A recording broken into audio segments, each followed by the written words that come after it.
রহস্যময় তীর্থস্থান কাশীতে গিয়ে এক রহস্যময় সাধকের সাথে পরিচয় হয় আনন্দ নারায়ণের। তার থেকেই জানতে পারে যক্ষিণী সাধনা বিধি, যে সাধনায় সিদ্ধিলাভ করলে মহাশক্তি প্রাপ্ত হয়। সাধনায় সিদ্ধিলাভের পর ধীরে ধীরে বদল আসতে শুরু হয় আনন্দের। হঠাৎ এক রাতে তার স্ত্রীর মৃতদেহ খুঁজে পাওয়া যায়। মৃত্যুর দায় এসে পড়ে আনন্দের উপরই। সতীপীঠ যোগাদ্দা মায়ের দর্শন লাভের জন্য গিয়ে এই সকল ঘটনার কথা জানতে পারেন তারানাথ। এও বুঝতে পারেন আজীবন তাকে দেবীর দাস বৃত্তি করতে হবে। শুধু তাকেই নয়, তার পরিবারের সকল পুরুষকে তাই করতে হবে। কিন্তু এর থেকে মুক্তির উপায় কি জানতে হলে শুনুন আমাদের আজকের নিবেদন। লেখিকা তিনিতা অর্থাৎ তানিয়া দাস ও ব্রততী শ্যামলের যৌথ কলম থেকে তারানাথ তান্ত্রিকের গল্প যক্ষিণী সুরসুন্দরী। গল্প পাঠ ও গল্পের সূত্রধার আমি ব্রততী। অন্যান্য চরিত্রে অভিযান, অভিক, বর্ষা, প্রদীপ্তা, অধ্যায়, অভিষেক, দীপ্তিমান, প্রীতম ও নীল। এই গল্পে একটি বিশেষ গান রয়েছে। গানটি গেয়েছেন শুভম ঘোষ। শুরু হচ্ছে আজকের বিশেষ কাহিনী, তারানাথ তান্ত্রিক ও যক্ষিণী সুরসুন্দরী। শুনতে থাকুন।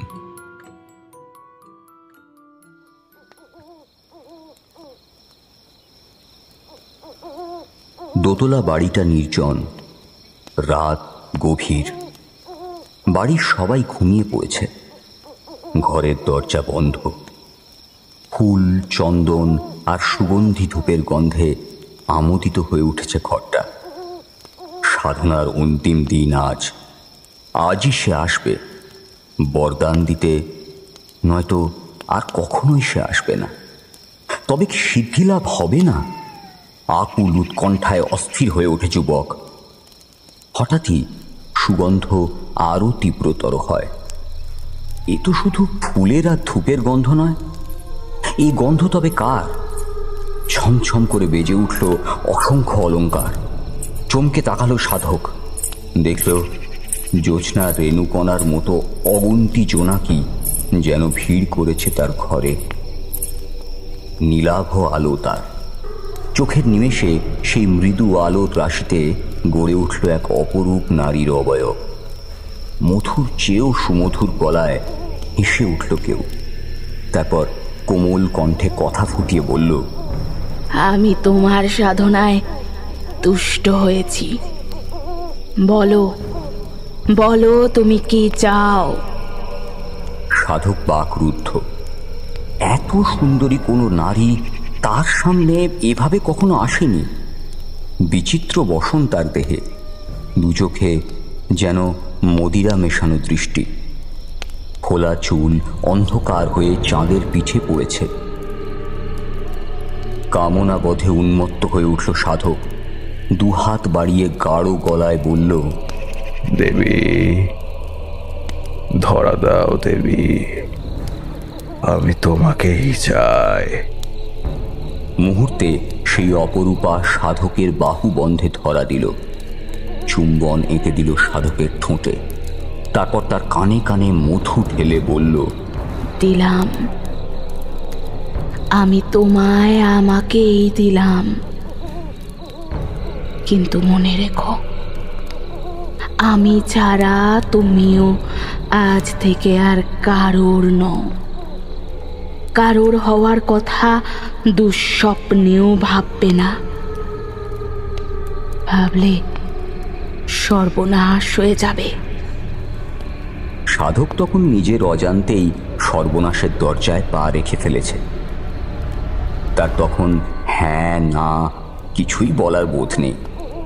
সুন্দরীর লাস্যময়ী প্রগাঢ় প্রেম উষ্ণতায় ডুব দিয়েছে সে। নারী আবারও বলে, কি হলো? বলো বলো তুমি আর কারোর নও? নই, নই, আমি আর কারো নই দেবী, আমি শুধু তোমার। দৃঢ় আলিঙ্গনে সাধক রূপসীকে গভীরভাবে বুকে টেনে নিয়েছে। দারুণ উষ্ণতায় উন্মাদ হয়ে যাচ্ছে সে। অলক্ষ্যে যক্ষিণী রহস্যময়ী হাসি হাসে, প্রেমিকার অন্তরালে তার নিজের পাষাণী সত্তা স্মরণ করে।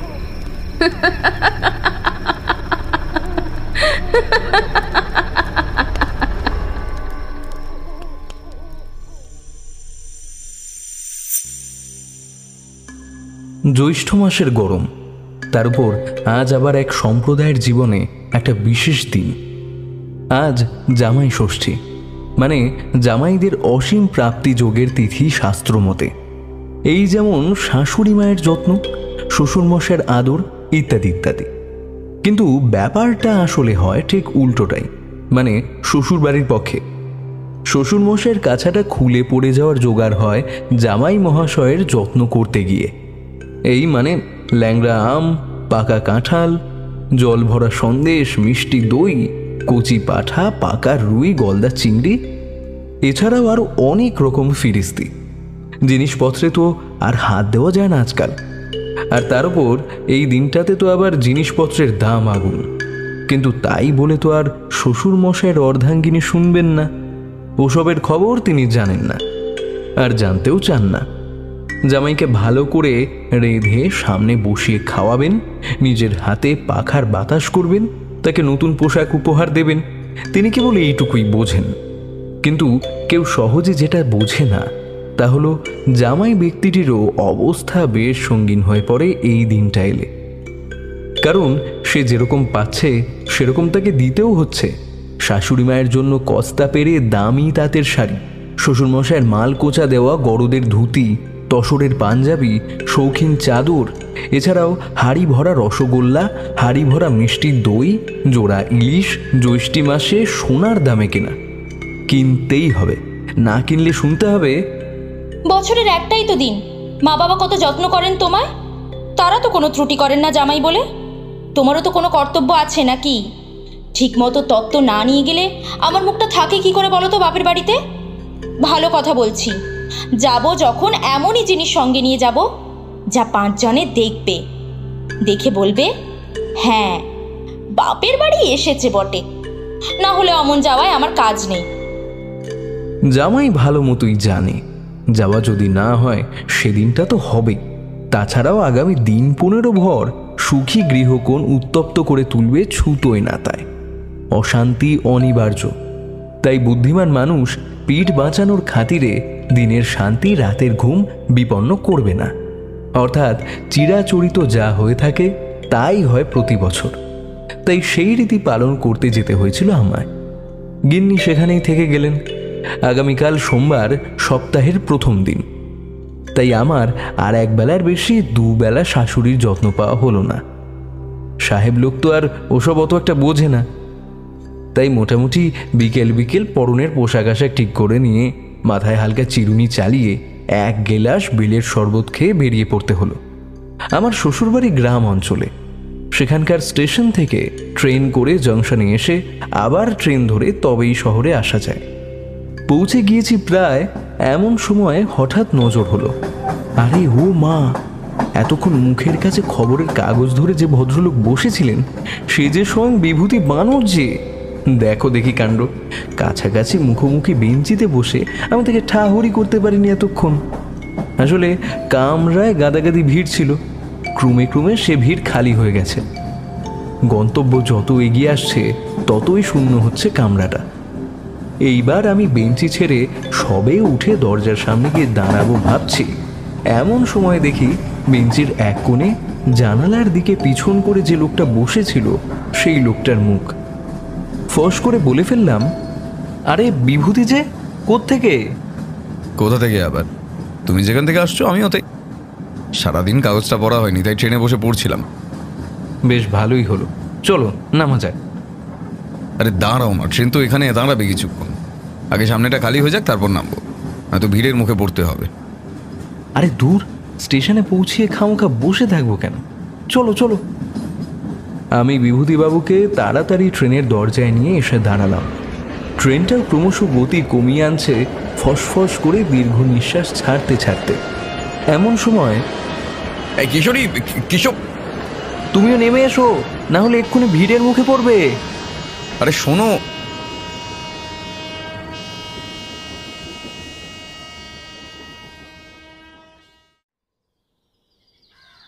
কাকাবাবু, একটু শরবত খান। খেয়ে নাও হে, গরমে তেতে পুড়ে এসেছো, খেয়ে নাও।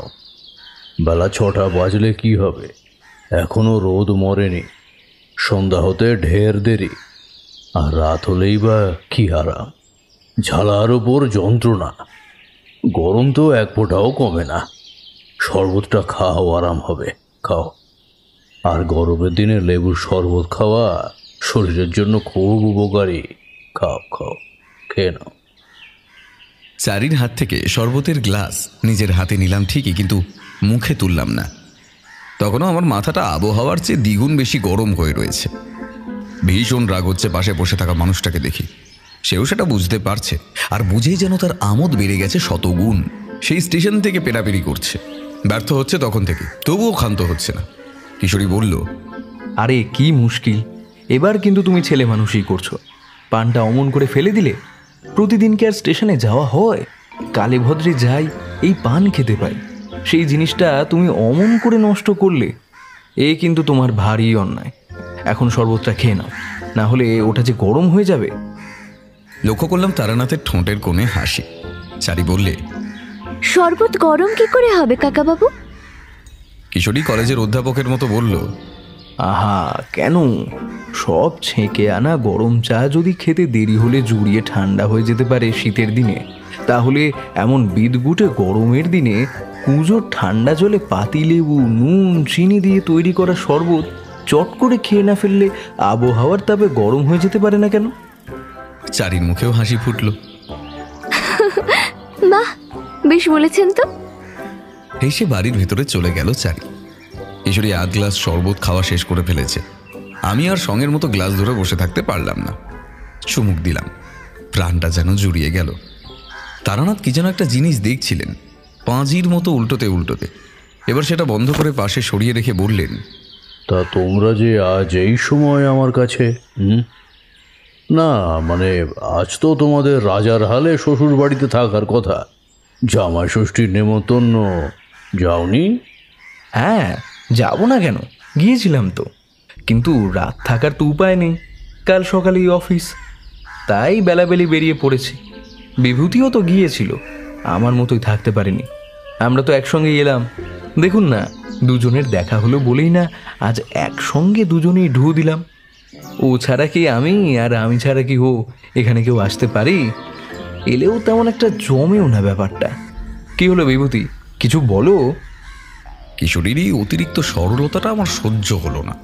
বললাম, দেখো, হঠকারিতা জিনিসটা মোটেই ভালো নয়। প্রথমে একটা মানুষকে রাগিয়ে তারপর এরকম মিষ্টি মিষ্টি কথা বললে তোমার দোষটা কিন্তু কম হয়ে যায় না। আচ্ছা, আমি বলছি তো যে ওরকম আমি আর করব না, তবুও তোমার রাগ কমছে না।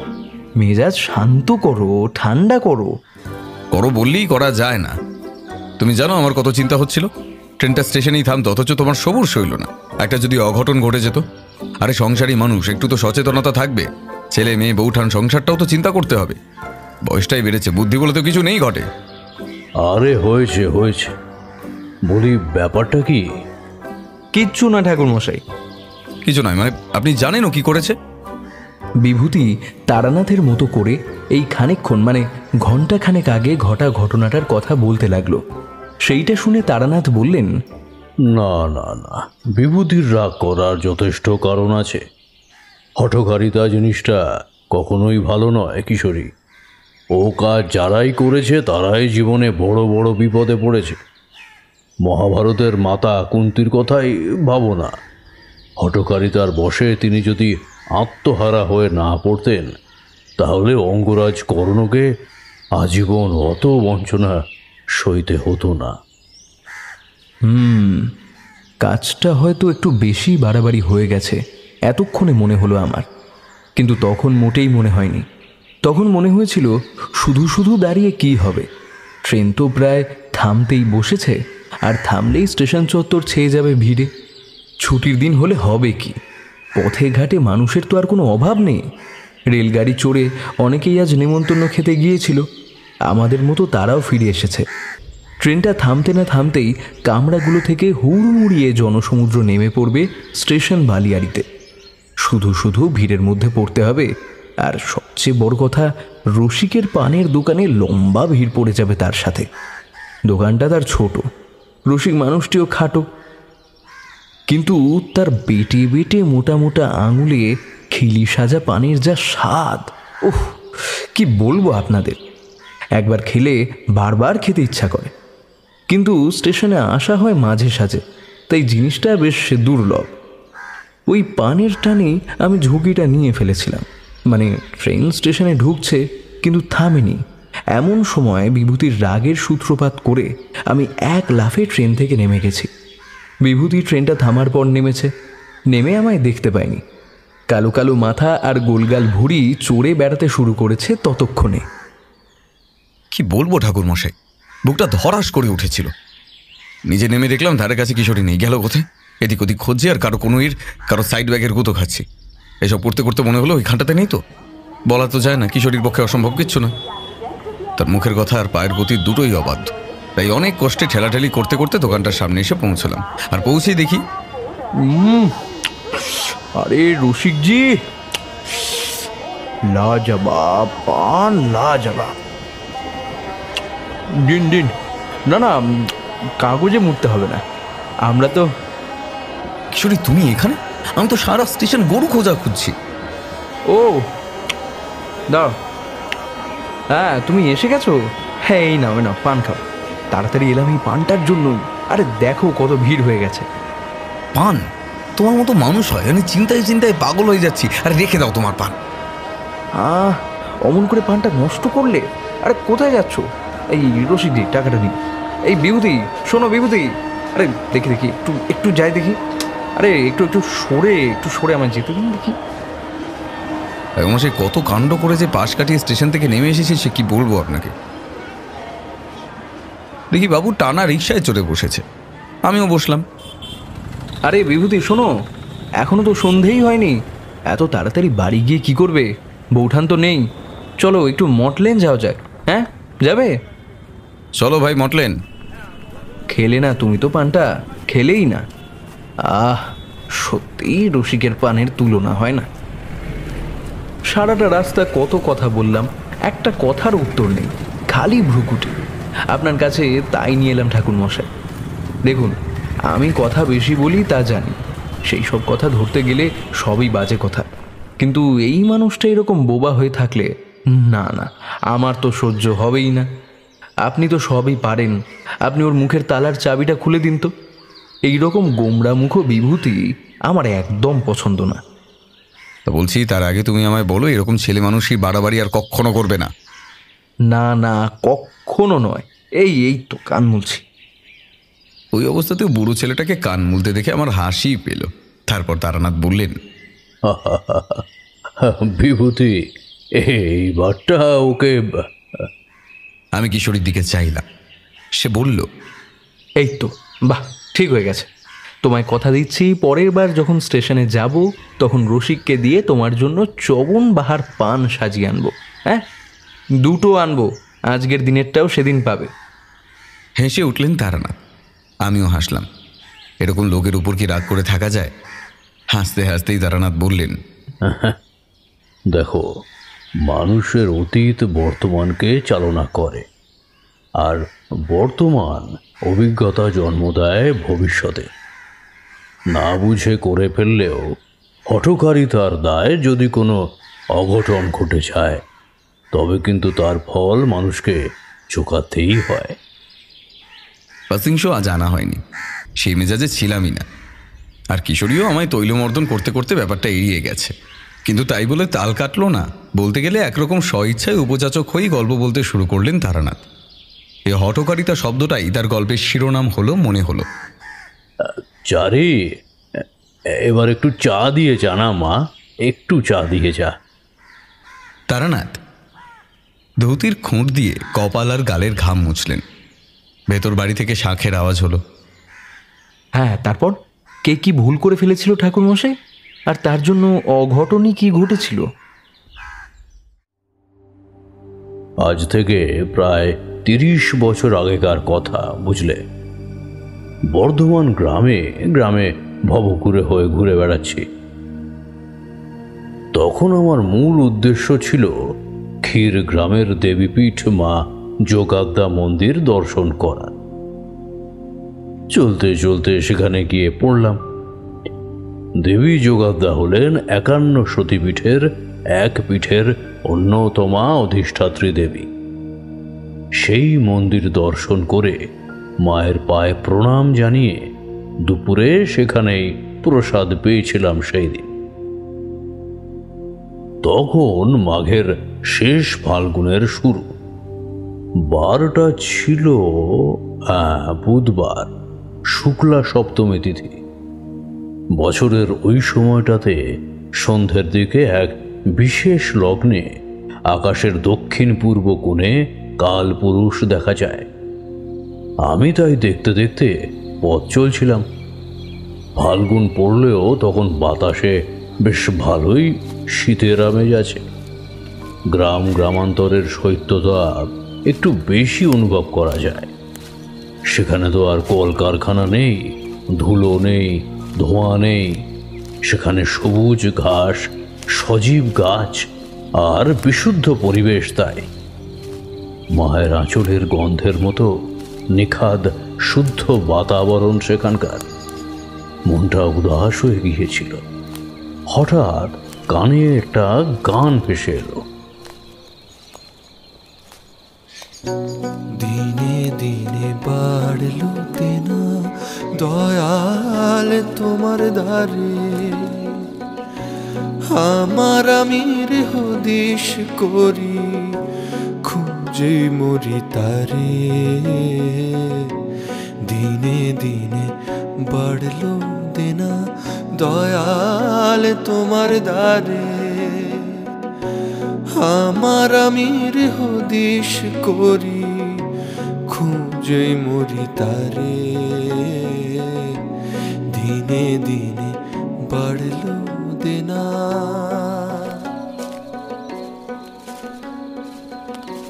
এক বাউল কোথায় যেন বসে একতারার সুর ধরেছে, মাটির গান গাইছে। সে দীনদয়ালের গান গাইছে। আহা আহা, কি যে সেই মিঠে গলা, যে কি বলবো। আমি তার গানের সূত্র ধরে চলতে লাগলাম। গ্রামের পথ সন্ধ্যা হয়ে আসছে। চাষিরা ঘরে ফিরে গেছে ততক্ষণে। রাখালেরা সকালে উঠে মাঠে চড়ানো গরু বাছুর সবাইকে নিয়ে নিজেরাও ঘরে ফিরে একটু জিরোচ্ছে। এবার ঘরে ঘরে সন্ধ্যা দেওয়ার আয়োজন করছে মেয়ে বউয়েরা। গ্রাম্য সন্ধ্যা ঘনিয়ে আসবার মায়া যে কি মোহময়ী, কতখানি স্নিগ্ধ, তা তোমাদের বলতেই পারি, বোঝাতে পারবো না। যাই হোক, আমি তো চলতে চলতে অবশেষে গায়কের কাছে এসে দাঁড়ালাম। অশ্বত্থ গাছের তলায় বসে সে গান গাইছে। ঠিক ধরেছিলাম সে এক বাউল। বয়সে যুবক, রোদে পোড়া ফর্সা গায়ের রং, মাথায় বড় বড় চুল, টানা টানা কালো চোখ, মুখে মাটির ছোপ। তার গায়ে কেমন যেন জল মাটি বাতাস আর পাতার সবুজ গন্ধ। পরনে গেরুয়া ধুতি আর গায়ে সাদা ফতুয়া। তখন সে এক মনে গান গাইছে। মাথা নিচু করে একটা অন্য কলি গাইছে সে তখন ওই গানটারই। 10-25 হিসাব নিকাশ রইবে বাকি পড়ে, 10-25 হিসাব নিকাশ রইবে বাকি পড়ে। মাটির দেহ মাটি হবে কাঁচা মাটির ঘরে, পাকা দালান কেনার করি, পাকা দালান কেনার করি দিলে না আমারে। কেঁদে কেঁদে জনম গেল, ডেকে ডেকে জনম গেল, পেলাম না তোমারে। গাইতে গাইতে একসময় তার গান থামল। তার গাওয়া শেষ পংক্তির কথাগুলো আমার বুকে বড্ড বেজেছে। ঠিকই তো, 10-25-এর হিসাব ফেলে কাঁচা ঘর খালি করে আমরা তো সবাই চলেই যাব একদিন। জীবনের থেকেও মৃত্যুই সবচেয়ে দৃঢ় প্রাসঙ্গিক বিষয় এই দুনিয়ায়। আমি বললাম, বাহ, এমন গান তুমি কোথায় শিখলে বাউল? সে মাথা তুলে আমায় দেখে বলল, শিখি নাই গো, এই যে আমার নিজের বাঁধা গান। তোমার ভালো লেগেছে? কি বলছো, ভালো? আমার ইচ্ছা করছে তোমার এই গানটা নিজের সঙ্গে সর্বক্ষণ রেখে দিই, কিন্তু আমার তো আর তোমার মতো গানের গলা নয় যে গানটা শিখে নিজের মধ্যে রাখবো। আহা, তাই বলে দুঃখ করতে আছে নাকি? তোমার নিশ্চয়ই সুর আছে গলায়, নইলে তুমি আমার গানের সুরে অমন করে মোহিত হতে না। সুর যার থাকে সেই তো বোঝে গো সুরের মর্ম। বেসুরো মানুষের কাজ নয় সুরের ভাষা বোঝা, বুঝলে? এমন সময় একটি লোক পিছন থেকে ছুটে এসে হাউমাউ করে পড়ল বাউলের উপর। আরে আরে আরে আরে, করো কি, করো কি? সাহস ঠাকুর, তো এক্ষুনি চলো, ওদিকে যে সর্বনাশ হয়ে গেছে। কর্তা মা তোমায় ডাকতে বললেন। বাবুকে কেউ বোঝাতে পারছে না তোমার কথা, তো তিনি শোনেন। তোমায় তো তিনি কত ভালোবাসেন। তুমি যদি গিয়ে তাকে বুঝিয়ে রাখতে পারো, না হলে যে বড় খোকা বাবুর ফাঁসি হয়ে যাবে। কি বলছো গো গোবিন্দ কাকা? ঘোষাল বাড়িতে কি হয়েছে? বড় কর্তা খুব রেগে গেছেন। কর্তামা মাটিতে লুটিয়ে কাঁদছেন। মাথা দিব্যি দিয়েও কোনো কাজ হয়নি। ওদিকে বড় খোকা বাবুকে বদ্ধ করে দরজায় তালা দিয়ে দিয়েছেন কর্তা বাবু। সে চাবিটি নিজের সঙ্গে নিয়ে তিনি নিজেই দারোগা ডাকতে যাচ্ছেন। বলি, এসব আমি তো কিছুই বুঝতে পারছি নে। আমি তোমায় এসব বুঝিয়ে বলবো, তুমি এখন আমার সাথে চলো। কেউ তো পারেনি, তুমি যদি এখন গিয়া বাবুর পথে রুখতে পারো দেখো। আচ্ছা আচ্ছা, চলো চলো চলো। আমি ততক্ষণে হতবাক। ব্যাপারটা যে কি হচ্ছে বুঝতেই পারছি না। শুনলাম বাউলের নাম সহজ ঠাকুর, আর অনুমানে বুঝলাম যে লোকটা এসেছে সে ঘোষাল বাড়ির চাকর। বাড়ির কর্তা রেগে গেছেন, কর্ত্রী কাঁদছেন, আর তাদেরই সম্ভবত সবেধন নীলমণি ছেলেটির কপালে বন্দি দশাযোগ শুরু হয়েছে। কিন্তু দারোগা ডেকে আনতে যাচ্ছেন বাবু, এই কথাটার মানে কি? আর বড় খোকা বাবুটির ফাঁসি বা হবে কেন? হ্যাঁ হ্যাঁ, চলো চলো, তাড়াতাড়ি চলো। দাঁড়াও, কি হয়েছে? কিছু বলছো তুমি?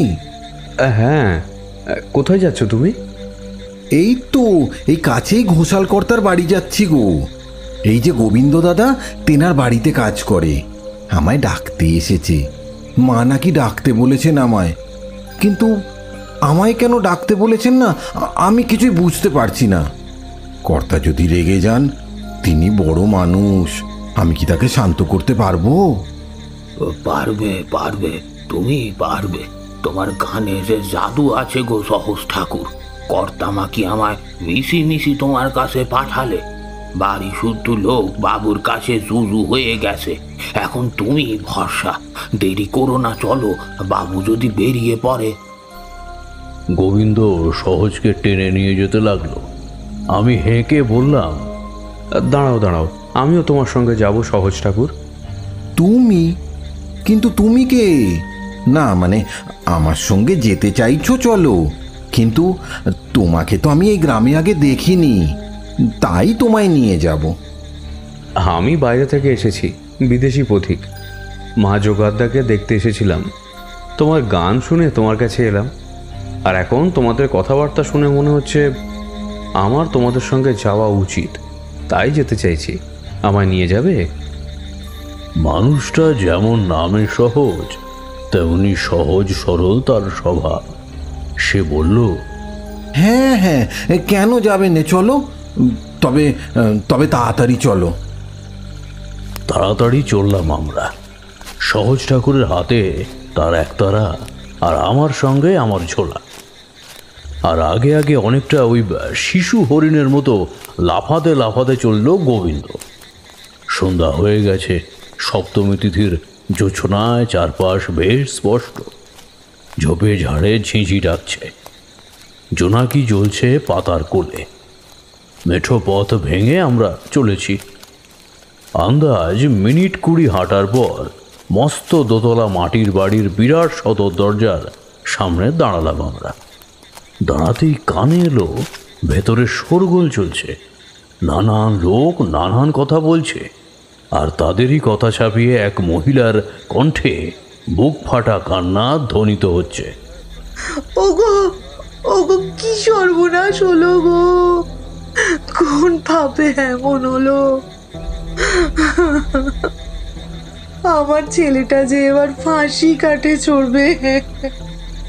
নিজের বাপ কি এমন শত্রুর হয়? দোহাই দোহাই কর্তা, তুমি ও কাজ করো না। ছেলেটা তো যাবেই, আমারও মরা মুখ দেখবে তুমি। সংসারটা যে রসা তলে যাবে। হা ভগবান, এ আমার কি সর্বনাশ হলো! মা মা, এই দেখো, সহজ ঠাকুরকে ধরে এনেছি। তুমি তুমি এসেছো? তুমি তোমার কর্তাকে সামলাও। তাকে কিছুতেই দারোগা বাড়ি যেতে দিওনি, কিছুতেই নয়। বাবু কোথায় মা? তার ঘরে, এক্ষুনি চলে আসবেন। চলেও এলেন তিনি। সম্ভবত থানায় যাওয়ার জন্যই তৈরি হচ্ছিলেন বোধহয়। মানুষটাকে দেখেই প্রথম দর্শনে সম্ভ্রম হবে, এমনই তার ব্যক্তিত্ব। লম্বা চওড়া পৌরষ ব্যক্তিত্ব, দুই চোখে বুদ্ধিদীপ্ত ছাপ। যদিও এই মুহূর্তে তার চোখে এক দৃঢ় সংকল্প দেখেছিলাম। বাজখাই গলায় হাঁক পারলেন তিনি। রাম, হরি, গাড়ি চললি? অনেকখানি পথ যেতে হবে। আর গরুদের চামড়া দিয়েছিস? এঙ্গে কর্তা বাবু, ওদেরই খাওয়া ছিল। বেশ, আমি আসছি। বড় দাওয়ায় বিছিয়ে বসে থাকা অসংখ্য মেয়ে পুরুষের মধ্য থেকে উঠোনে নেমে এলেন তিনি। তুলসী মঞ্চে আছাড় খেয়ে পড়ে এতক্ষণ কাঁদছিলেন বাড়ির কর্ত্রী। স্বামীকে অগ্রসর হতে দেখেই তিনি সেখান থেকে উঠে এসে আছড়ে পড়লেন তার পায়ে। ওগো, তুমি কি বাপ? নিজের বাপ হয়ে এমন শত্রুর কেউ হয়? ছেলে শাস্তি পাবে ওর অন্যায়ের। বাপ হওয়ার আগে আমি একজন উকিল। অপরাধীদের শাস্তি দেওয়াই আমার কাজ, তাই আমি সেই কাজটাই করছি। সরো, সরে যাও হৈমবতী। না, আমি কিছুতেই তোমায় যেতে দেব না, কিছুতেই না। না, সময় নষ্ট করো না। বাবু বলি, আপনি কোথায় যাচ্ছেন? আদার দারোগাকে খবর দিতে যাচ্ছি সহজ ঠাকুর। কিন্তু কেনে, কি হয়েছে হোথা? দেখো ঠাকুর, তুমি সহজ মানুষ, মাটিতে থাকো, মাটির গান গাও। এইসবের মধ্যে এসে শুধু শুধু নিজের সুস্থ শরীরটাকে ব্যস্ত করে তুলো না। কিন্তু বাবু, আমাকে যে গোবিন্দ দাদা ডাকলে, বললেন মা ডেকেছে। ছি ছি হৈমবতী, নিজে না পেরে তুমি শেষে এই সরল মানুষটিকে ব্যবহার করার জন্য ডেকেছ। কি করব আমি? এমন তো কেউ নেই যে তোমায় বলতে বাকি রেখেছে। আমার কথা তো তুমি শোনোনি, তাই গোবিন্দকে দিয়ে আমি ওকে ডাকালাম। সহজ ঠাকুর, তুমি তোমার বাবুকে সামলাও। কারোর ক্ষমতা নেই আমাকে আটকায়। আমি যাবই। নিজে আইনের সেবক হয়ে যদি নিজের ছেলের এত বড় অন্যায়ের প্রতিবাদ না করি, তবে পাপ হবে আমার। থানায় আমি যাবই। হাত করা আমি পড়াবই তোমার বড় ছেলের হাতে। 5 জনে দেখবে রাঘব নারায়ণ ঘোষাল মানুষটা কেমন, আইন তার জীবনে কি। সরে যাও ঠাকুর। গিন্নি বাউল দুজনকেই সরিয়ে রাঘব নারায়ণ সামনে এগিয়ে ঠিক আমার পাশ কাটিয়েই যাচ্ছেন, তিনি এমন সময় আমি দেখতে পেলাম কি সর্বনাশ! না না না, এমনটা তো হতে দেওয়া যায় না। দাঁড়ান। আমায় তিনি দেখেছিলেন, কিন্তু গুরুত্ব তেমন দেননি। গৃহস্থ বাড়িতে কোনো কাণ্ড হলে 5 জনে ছুটে আসে নাটক দেখার লোভে। ভেবেছিলেন আমিও হয়তো তেমনই এসেছি। তখন তিনি দারুণ ব্যস্ত, তাই সেভাবে লক্ষ্য করেও করেননি আমার বৈপরীত্য পোশাকের ব্যাপারটা। এইবার করলেন, বললেন, এ কি, আপনি কে? এই গ্রামে তো আপনাকে দেখিনি কখনো। আপনি কি কোনো সন্ন্যাসী? কিন্তু আমার বাড়িতে কেন? অন্য সময় হলে আপনাকে নিজের হাতে সেবা করতাম, কিন্তু ক্ষমা করবেন, আমার এখন সেই সময় নেই। আমি অপরাধীর শাস্তির আয়োজন করতে যাচ্ছি। না, আপনার যাওয়া হবে না। মানে? মানে আপনি এখন থানায় যেতে পারবেন না? কি বলছেন আপনি? ঠিকই বলছি। অপরাধ হয়েছে, কিন্তু সেই অপরাধীকে শাস্তি দেওয়ার ক্ষমতা আপনার নেই, আর থানার দারোগারও নয়। মানে আপনি কি পাগল? আমি আইনজীবী রাঘব নারায়ণ ঘোষাল, মহকুমা আদালতে অপরাধীদের জম।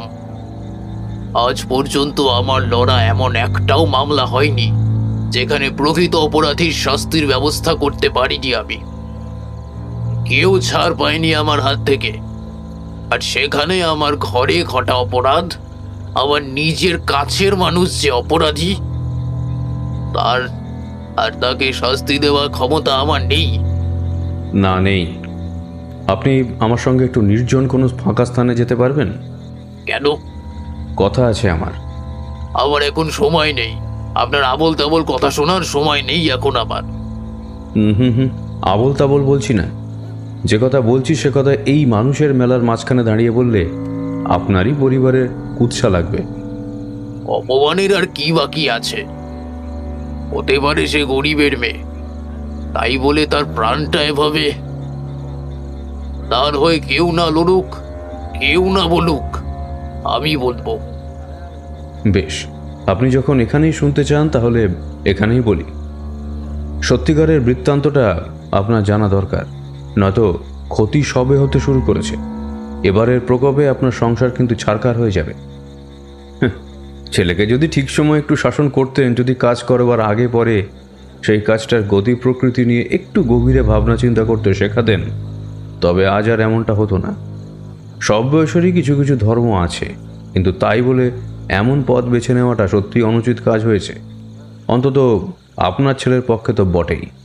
তাই এমন কাল ঘটিয়ে বসেছে সে।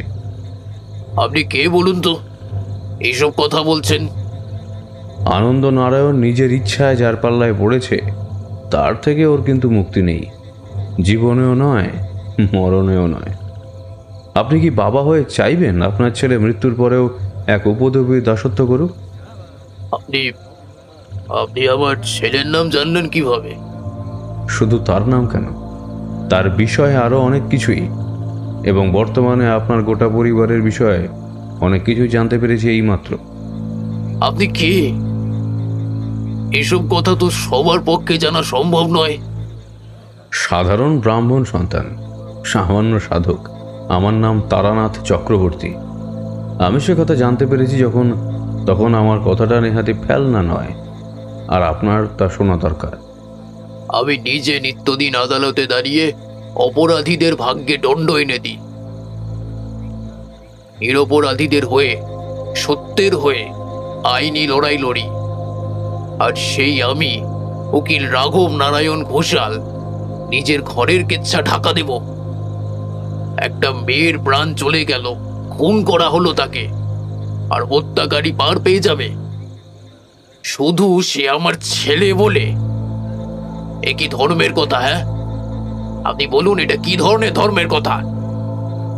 রাঘব নারায়ণের কথাবার্তা শুনে বুঝতে পারলাম মানুষটা খাঁটি, মেঘধারী ভালো মানুষ সেজে থাকা ভণ্ড উকিল নয়। কিন্তু এই ক্ষেত্রে তো আর হিসেবটা ভুল হচ্ছে। তাই তাড়াতাড়ি বললাম, দেখুন, অপরাধ হয়েছে তা তো আমি বলছি, কিন্তু অপরাধী আপনার ছেলে নয়। হ্যাঁ, আপনার ছেলেরও দোষ আছে, কিন্তু তার শাস্তি মৃত্যুদণ্ড হতে পারে না, হাজতবাসও নয়। আইনের কোনো ধারায় সেই দোষীর শাস্তি নেই। আপনি কি বলছেন? হ্যাঁ, আমায় এক্ষুনি একবার একটা জায়গায় যেতে হবে। সেখান থেকে ফিরে না আসা পর্যন্ত আপনি দয়া করে বাড়ির বাইরে বের হবেন না, আর আপনাদের ছেলের উপর নজর রাখবেন।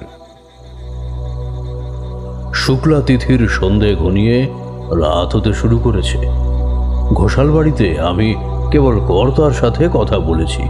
জানি না ভদ্রলোক আমায় কি ভেবেছিলেন তখন, কিন্তু যে কোনো কারণেই হোক আমার কথায় বশ হয়ে গিয়েছিলেন তিনি।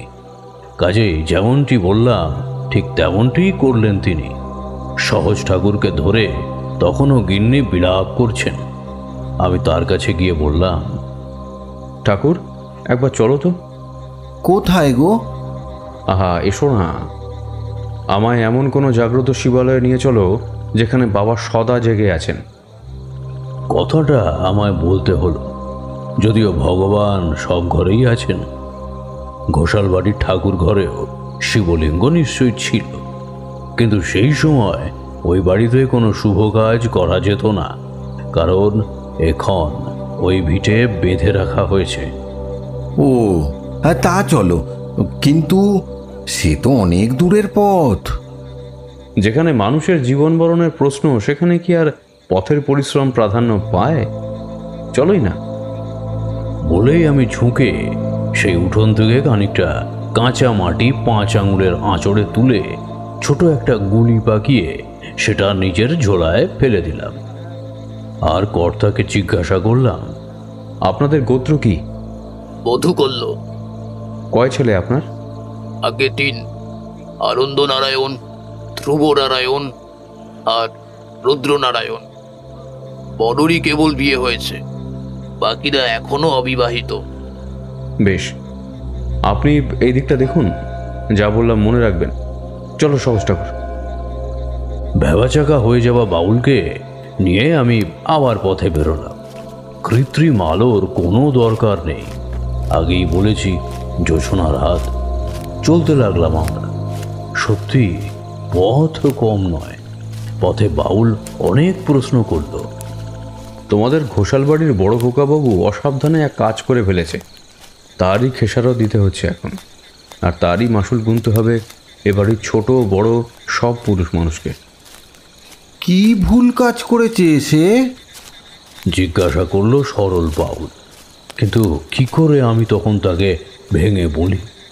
আর বললেই বা সে কি বুঝবে?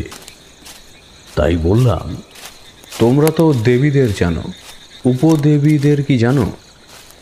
না, উপদেবী সে কাকে বলে? তারা দেবী নয়, আবার মানবীয় নয়। তারা এক অন্য লোকের বাসিন্দা। তবে তারাও কম কিছু কিন্তু নয়। হ্যাঁ, বুদ্ধি তাদের নেই, কিন্তু অসীম শক্তিশালী তারা। তাদের তন্ত্রমতে যক্ষিণী আখ্যা দেওয়া হয়েছে। যক্ষিণী? সে কি রকম? দেখো, যক্ষিণীরা সাধারণত প্রধান দেবীদের সহচরী বা দাসী হয়ে থাকেন। এনাদেরও শক্তি আছে। সাধক সাধনায় তুষ্ট করে এদের কৃপা পেতে পারে। তবে আমি যার কথা বলছি, এই যক্ষিণী হলেন স্বয়ং শিবের দাসী, নাম সুরসুন্দরী। এর সাধনায় বিন্দু মাত্র ভুল হওয়ার জো নেই। সাধককে যক্ষিণীর প্রতি পূর্ণ একনিষ্ঠ হতে হবে। সুরসুন্দরী সৌন্দর্যের সম্রাজ্ঞী। এর সাধনায় কুৎসিত সাধক সৌন্দর্য, পুরুষত্ব ও চতুর্বর্গ লাভ করে। একে 3 রূপে কামনা করা যায়, যথাক্রমে জননী, কন্যা ও ভার্যা। কিন্তু এই যক্ষিণীর সাধনা যে সাধক করেন, তার অন্তরে এমনই বাসনা যে তার দ্বারা আর যাই হোক, জননী বা কন্যা রূপে যক্ষিণীকে কেউ ডাকে না। আর যে রূপে ডাকা হয় যক্ষিণীকে, সে সেই রূপেই পায়। তোমাদের আমার নিজের জীবনের কথা বলেছি। প্রেমে বিরহে মানবী আর এই ধরনের উপদেবী যক্ষিণী ইত্যাদি উপস্থিতিতে ধরনে কিন্তু কোনো তফাৎ নেই। প্রবল অধিকার বোধ এবং অসাধারণ কঠিন শাসন তাদের। মানুষের এমনকি দেবতাদের সংসারেও সপত্নী নিয়ে স্বামীর ঘর করার হাজারো নজির পাওয়া যায়, কিন্তু এরা কোনো মতেই প্রবঞ্চনা মেনে নেয় না। মুহূর্তে কোমল মধুর সম্ভাষণ বদলে যায় রুক্ষ তিরস্কার ও ভৎসনায়। এই মোহময়ী আকর্ষণীয় মূর্তি হয়ে দাঁড়ায় বিকট, নিষ্ঠুর, নির্মম। সাধকের অন্য নারীতে মন দেওয়ার কোনো উপায় নেই। যদি কোনো ক্রমে তার জীবনে ভুলবশত আর কেউ এসে পড়ে, তবে যক্ষিণী নিজের হাতে তাকে নিকেশ করেন, আর সাধকের সর্বনাশও করেন সেই সাথেই। সাধককে তিনি প্রাণে মারেন না, কিন্তু তার বাঁচা করে তোলেন অতীব দুষ্কর। অবশেষে মানুষের দেহ সইতে না পেরে নিজেকেই নিজে শেষ করে দেয় সাধক।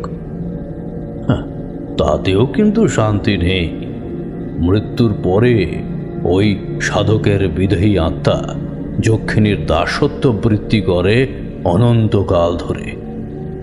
পরবর্তী সাধককে যক্ষিণীর দ্বারস্থ করার দায় সেই আত্মার। সাধারণত মানুষের মন সহজে কোনো কিছুতে ঝোঁকে না, যদি না তাকে প্রলোভিত করে সেই দিকে ঝুঁকতে বাধ্য করা হয়।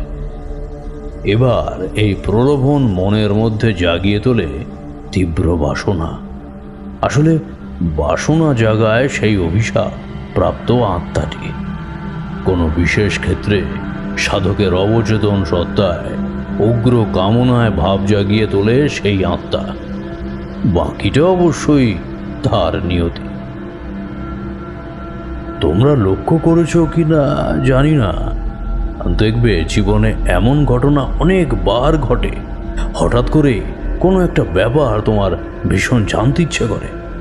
সেই ইচ্ছেটা এতই প্রবল যে তুমি নিজেকে দমিয়ে রাখতে পারো না। আবার অনেক সময় হঠাৎ করেই চোখে পড়ে যায় এমন কিছু, হতে পারে সেটা কোনো পুঁথি বা কোনো জিনিস, যেটা দেখার পর থেকে সেই বাসনাটা জেগে ওঠে তোমার মধ্যে। সব ঘটনা ঘটবার আগেই একটা আভাস পাওয়া যায়। এই ক্ষেত্রে অসাধু অভ্যাসটা আসে যক্ষিণীর ইচ্ছায়।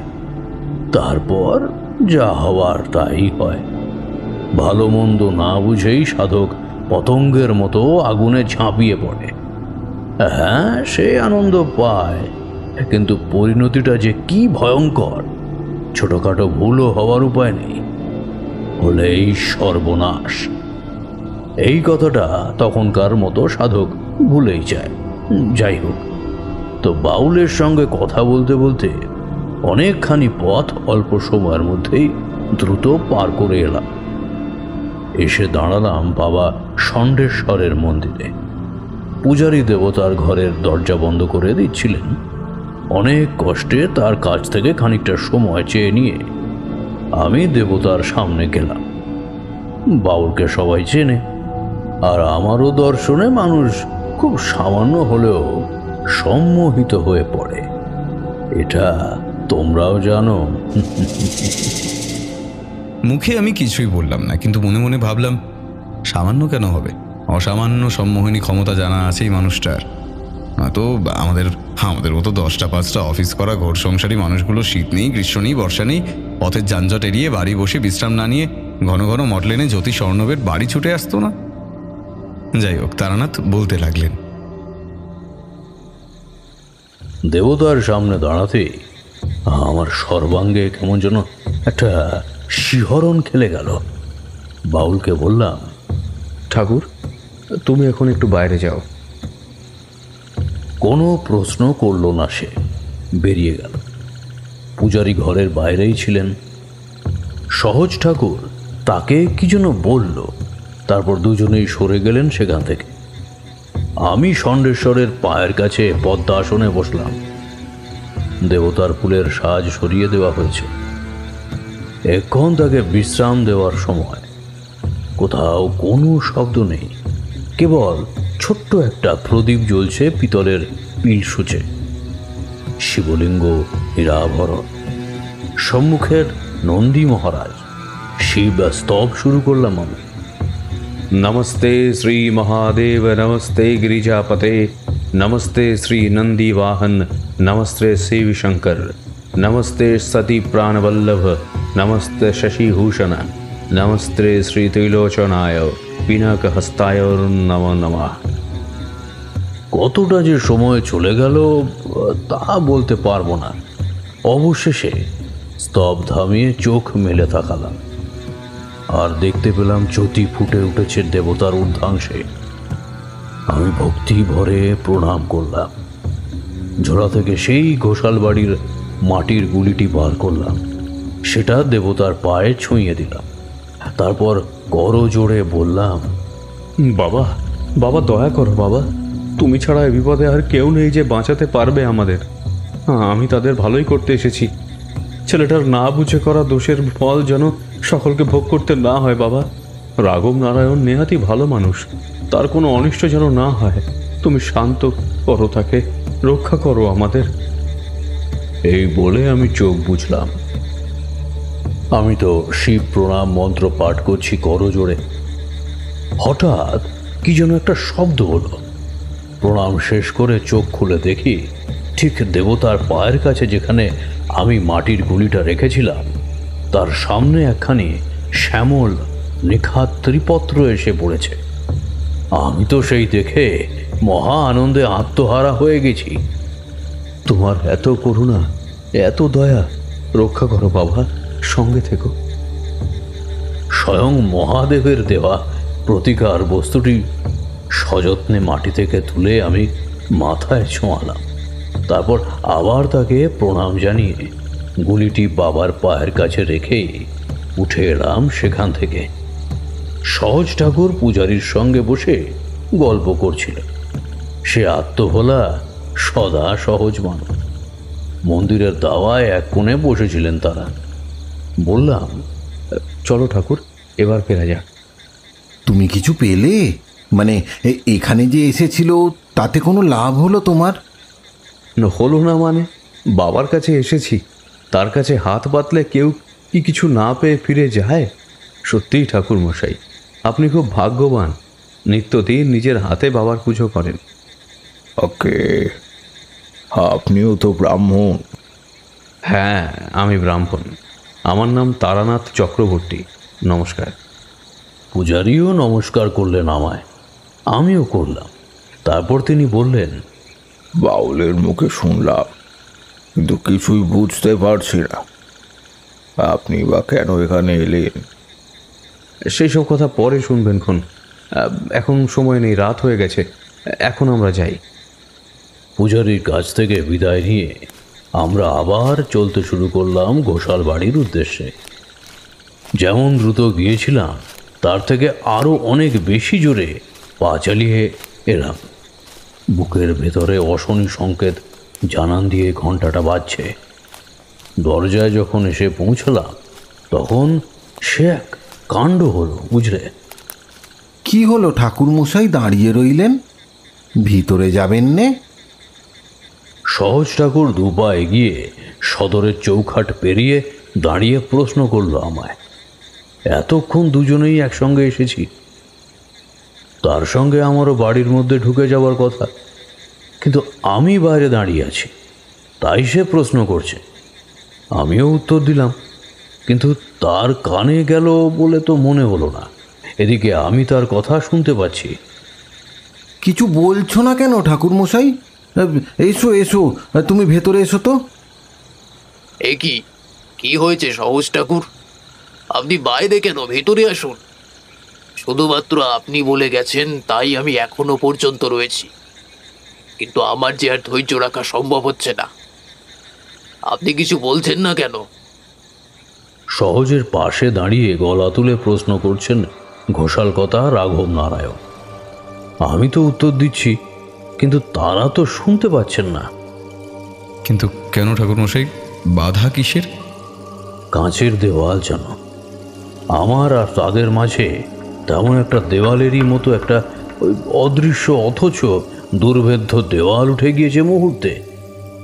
আমার কথা তারা শুনতে পাচ্ছেন না, কেবল আমাকে দেখতে পাচ্ছেন, আর আমি দেখছি তাদের। কাকে কাকে দেখেছিলেন আপনি? যে এই সমস্ত ঘটনার মূল, তাকেই তো দেখছিলাম তখন। যক্ষিণী সম্পর্কে অনেক কথা বলেছি তোমাদের। উপদেবীরা কেমন হন, তাদের গতি প্রকৃতি কেমন, কতখানি শক্তিময়ী তারা, যে সবই অল্প অল্প করে জানিয়েছি তোমাদের। নতুন করে বলবার আর তেমন কিছুই নেই। সুরসুন্দরীকে সেই প্রথম দেখা আমার। সৌন্দর্য কাকে বলে তা তাকে না দেখলে সঠিকভাবে বলাই শক্ত। বরাকর নদীর ধারে আমার জীবনের সেই বহির্জাগতিক অভিজ্ঞতার কথা তোমাদের বলেইছিলাম। তারই আদল এই ঘটনাতেও আছে। জাতি ফুলের গন্ধে নিঃশ্বাস বন্ধ হয়ে আসছে। নীল বসনে অপরূপা সেই যক্ষিণী, সুচারু ঠোঁটের কোণে কুহকিনী হাসি। খোলা চুলে যেন অন্ধকারকে আড়াল করে দাঁড়িয়ে আছে সে। ইশারায় আমায় সে তার ইচ্ছের কথা জানালো। পুরাণে আছে বিশ্বামিত্র মুনি কঠিন ধ্যানরত থাকা অবস্থাতেও অবিচল থাকতে পারেননি অপ্সরা মেনকার ছলাকলায়। বিশ্বামিত্র যখন পারেননি, তখন এই পথিক সন্ন্যাসী জ্যোতিষী তারানাথ যে গলে যাবে, তার আশ্চর্যের কি। বিবশ হয়ে পড়েছি আমি। হঠাৎ আমার অন্তরে বেজে উঠল গভীর এক ডমরুধ্বনি। ঘাম দিয়ে জ্বর ছাড়ার মতো করে ঘোর কেটে গেল আমার। সজাগ হয়ে উঠলাম, সতর্ক হলাম। যক্ষিণী তখন মোহবিলাসিনী মূর্তিতে সামনে এসে দাঁড়িয়ে মৃদু মৃদু হাসছে। কিন্তু আমি তখন দুহাত জোড় করে তাকে বললাম, হে দেবী, আপনি পথ ছেড়ে দিন আমার, সরে যান, চলে যান এখান থেকে, ছেড়ে দিন ওই হতভাগ্য নির্বোধ সাধককে। ক্ষমা করুন তার ধৃষ্টতা, এই বংশকে রেহাই দিয়ে দয়া করে চলে যান। যক্ষিণী মুখে কোনো কথা বললেন না, কিন্তু মুখে তাচ্ছিল্য ভরে জানিয়ে দিলেন আমার প্রার্থনা তিনি মঞ্জুর করবেন না। আমি আর কি করি, দীর্ঘ নিঃশ্বাস ফেললাম একটা। আসলে কি জানো, এই শ্রেণীর উপদেবীদের যতই শক্তি আর যতই রূপ থাকুক না কেন, শান্তি বলে কিছু নেই এদের। বুকের মধ্যে অনেক বাসনা, যথার্থ পাত্রই পায় না যার মধ্যে এরা নিজেরকে উজাড় করে দিতে পারে। কদাচিৎ কোনো সাধক যদি কঠিন সাধনা বলে এতে তুষ্ট করতে পারে, তাহলেই একমাত্র এরা সাধকের কাছে এসে তার অধিষ্ঠ সিদ্ধ করেন। সাধক সুখী হয় আর যক্ষিণীও, কিন্তু সুখ সয় না বেশি দিন, সইবার কথাও তো নয়। তাই শেষমেশ সর্বনাশ ঘনিয়ে আসে। কিন্তু যক্ষিণীর কথা ভাবা আমার কর্তব্য নয়। এই ঘোষাল বাড়িকে তার কবল থেকে মুক্ত করাই আমার ধ্রুব দায় এখন। অগত্যা আমি কঠিন হলাম। সেখানে দাঁড়িয়ে শিবস্তুতি পাঠ শুরু করলাম। হে শিব, স্বয়ংভূ, শঙ্কর, তুমি দয়া করো প্রভু, দয়া করো। তোমার দাসীকে তুমি সংবরণ করো, রক্ষা করো। এই বংশকে দয়া করো প্রভু, দয়া করো। প্রার্থনা শেষ হতেই আবারও গভীর ডমরু বেজে উঠল আমার শ্রবণে। আমি সেই সঙ্গে সঙ্গেই দেখলাম যক্ষিণীর সুন্দর মূর্তি কেমন যেন ছটফট করতে করতে ছোট হয়ে হাওয়ায় মিলিয়ে গেল, আর সেই সঙ্গেই সেই দুর্ভেদ্য দেওয়াল সরে গেল আমার সামনে থেকে। এবার আমি বাড়ির ভিতরে গেলাম। তখন আরও চরমে শোরগোল চলছে। দাওয়ার উপর বিছানা পাতা রয়েছে, তাতে এনে রাখা হয়েছে মরদেহটা। মরদেহ মানে? কার মরদেহ? আরে সব জানতে পারবে, ধৈর্য ধরো, সব জানতে পারবে। 5 জনে অনেক কথাই বলছে, তাদের কথার রেস্ট নেই, আরও অনেকগুলো কথা বলছে। আমি গিয়ে দাঁড়ালাম সব শয্যার কাছে, আর দাঁড়িয়েই বুঝতে পারলাম কতটা দেরি হয়ে গেছে। আর হয়েছেই বা কি বলছি, তখনও হচ্ছে। কর্তা পাশেই দাঁড়িয়েছিলেন। আমি তাড়াতাড়ি তাকে ডেকে বললাম, রাঘব নারায়ণবাবু, আপনি এক্ষুনি বৌমার সৎকারের ব্যবস্থা করুন। আধা ঘন্টাও সময় দেওয়া যাবে না। তার আগে এই শবদেহ চিতায় তুলে দিতে হবে, নয়তো নয়তো কি? সে কথা পরে বলছি, আগে আপনি দাহ কার্য শুরু করবার ব্যবস্থা করুন। তারা কেউ দেখতে পায়নি, কিন্তু আমি মৃতদেহ দেখেই চমকে গিয়েছিলাম। প্রায় একদিন পূর্ণ হতে চলেছে ওই দেহের প্রাণ নির্গত হয়েছে, কিন্তু দেহের কোনো বিকৃতি ঘটেনি। দেখে মনে হয় যেন ঘুমোচ্ছে একটি কিশোরী মেয়ে। তার মাথাটা সোজা না হয়ে উল্টো হয়ে গিয়েছে। মেয়েটি শুয়ে আছে উপুর হয়ে, কিন্তু তার মুখ জেগে আছে সোজা। যক্ষিণীর রোষে এমন মর্মান্তিক দশা হয়েছে তার।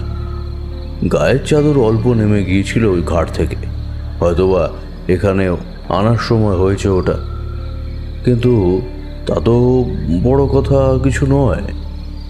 বৌমার মুখের রং তখন বদলাতে শুরু করেছে।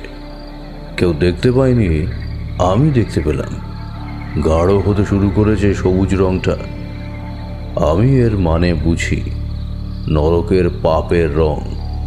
যক্ষিণীর ছোঁয়া লেগেছে, তাই মৃত্যুর পরও বৌমার মুক্তি হবে না। দেহটি এখন যক্ষিণীর অধীনস্থা কোনো নিম্ন স্তরের পিশাচিনী দখল করতে বসেছে। তারই চিহ্ন ওই সবুজ রংটা। খানিকক্ষণ পরই গাঢ় থেকে সেটা অতি গাঢ় হয়ে উঠবে, আমি জানি। দেহের মধ্যে নরকের খিদে জেগে উঠবে। বিদেহী পিশাচিনী এসে ভর করবে ওই দেহে, আর তারপর যে কি লীলা শুরু হবে তা নিশ্চয়ই তোমাদের বলে দিতে হয় না। আমি শিউরে উঠলাম। মনে মনে যে প্রতিকার করে এসেছি তা পালন করতে হবে, কিন্তু এখনই এই দেহ আগুনে পুড়িয়ে ফেলতে না পারলে যে আরো সর্বনাশের পর্ব শুরু হবে। কর্তামশাই তৎপর মানুষ, নিজেই হাঁক ডাক করে লোকজন নিয়ে গেলেন বাইরে। বলতে গেলে চোখের নিমিষে চুল্লি খোঁড়া হলো, চিতা সাজানো হলো। বাড়িতেই মজুদ থাকা শুকনো কাঠের চিতার উপর বৌমার মরদেহ নিয়ে গিয়ে রাখা হলো। কিন্তু মুখাগ্নি কে করবে? যেভাবেই তার মৃত্যু হোক না কেন, বাড়ির বউ তো, তার মুখাগ্নি অবশ্যই তার স্বামীকেই করতে হবে। কিন্তু কর্তা যে আনন্দ নারায়ণকে ঘরে বন্দি করে রেখেছেন, তাকে দারোগার হাতে তুলে দেবেন বলে আমি রাঘব নারায়ণকে বললাম, কর্তামশাই, দেখুন তো দেরি হয়ে যাচ্ছে। আপনি চিন্তাও করতে পারছেন না যে সময়ের কাজ সময় না হলে কি সাংঘাতিক ঘটনা ঘটতে চলেছে। আমি আপনাকে বলছি, আপনি আপনার ছেলেকে ঘরের বাইরে আনুন। আর কিছু না হোক, বউটি অন্তত স্বামীর হাতে আগুন পাক। দয়া করে তাকে বাইরে আনুন। রাঘব নারায়ণ ঘরের চাবি খুলে দিলেন, কিন্তু ঘরের ভিতর আনন্দ নারায়ণ এমনভাবে ভয় পেয়ে তখনও গুটিয়ে বসে আছে যে তাকে কিছুতেই বাইরে আনা যাচ্ছে না। মা, ছোট দুই ভাই, বাড়ির আরও অন্যান্য অনেকেই সাদাসাদি করছে তাকে, কিন্তু না না, আমি কোথাও যাব না, আমি কোথাও যাব না, আমি আমি আমি এখানেই থাকবো। এই কথার বাইরে আর কিছুই সে বলছে না। রাঘব নারায়ণ ধমক দিলেন, কিন্তু তাতেও লাভ হলো না। অবশেষে সহজ ঠাকুর আমায় বললেন, ঠাকুর মশাই, তুমি যাও, তুমি গিয়ে ওকে বলো, ও না, ও তোমার কথা ঠিক শুনবে। আমি গেলাম।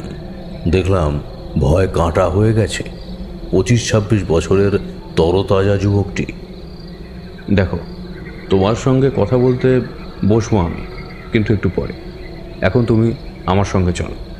তোমায় দরকার মনে করো। এই কাজটা করলে তোমার গ্লানি হয়তো একটু কমবে। নির্দোষ মেয়েটা স্বামীর সোহাগ তো আর পেল না, স্বামীর হাতের আগুনটুকু একটু পাক। তুমি এই পাওয়া থেকে তাকে বঞ্চিত করো না। এসো আমার সাথে। কথাটা শুনে আনন্দ আমার চোখের দিকে তাকালো। আমিও দেখলাম তার চোখ দুটো।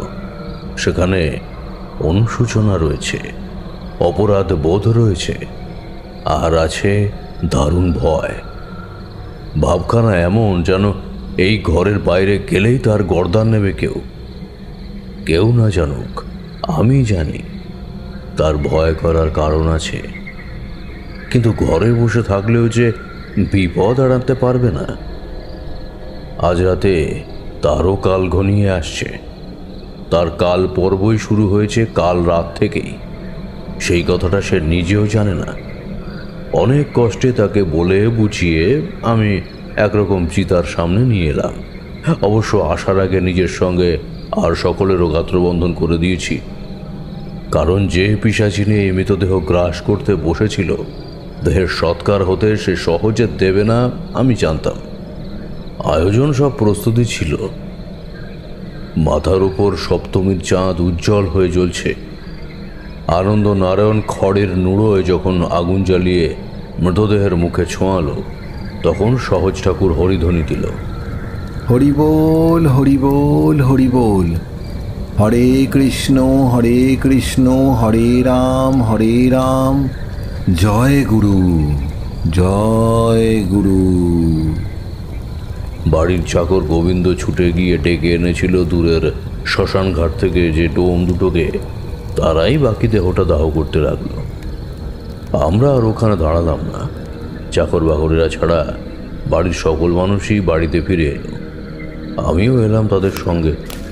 সঙ্গে সহজ ঠাকুর। কর্তামশাই বললেন, ঠাকুর মশাই, আপনার কথায় আমি অনেক কিছু করলাম, কিন্তু এবার আপনি আমার কথা রাখুন। চোখের সামনে যা সব ঘটনা ঘটতে দেখেছি তা নিজেই বিশ্বাস করতে পারছি না। যেসব সত্যিই ঘটেছিল কি, আমার ছেলে সে একটা খুনি, আর সেই খুন লুকানোর চেষ্টা করছে সবাই, এমনকি আপনিও।